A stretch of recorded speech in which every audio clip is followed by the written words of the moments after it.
घरून एक फोन येतो आणि पुण्यावरून डायरेक्ट गावाला यावं लागतं आणि जे काही झालं ते मी तुमच्यासोबत ना पोस्टमध्ये सगळं काही शेअरच केलेलं आहे. पण त्या अगोदरचा हा व्हिडिओ आहे. पुण्याला असताना मी काही व्हिडिओ शूट केले होते, पण त्यानंतर असं काही झालं की मग मी ते व्हिडिओ तुमच्यासोबत शेअरच करू शकले नाही.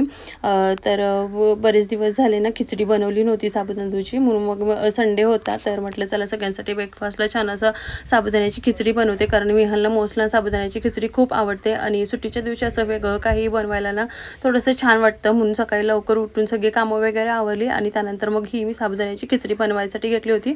आता प्रत्येकजण वेगवेगळ्या पद्धतीने खिचडी बनवतात. आता तशी उपवासाची खिचडी असेल तर आपण त्यामध्ये जिरं वगैरे काहीच टाकत नाही, पण ही आजची काही उपवासाची नाही होती त्यामुळे जिरं वगैरे सगळं टाकून छान अशी खिचडीला फोडणी वगैरे दिली आणि त्यानंतर वरतून थोडंसं मी शेंगदाण्याचं कूट वगैरे टाकलं आणि माझं थोडंसं दुर्लक्ष झालं, त्यामुळे मग त्यामधला जो बटाटा असतो ना तो थोडासा जळाला होता.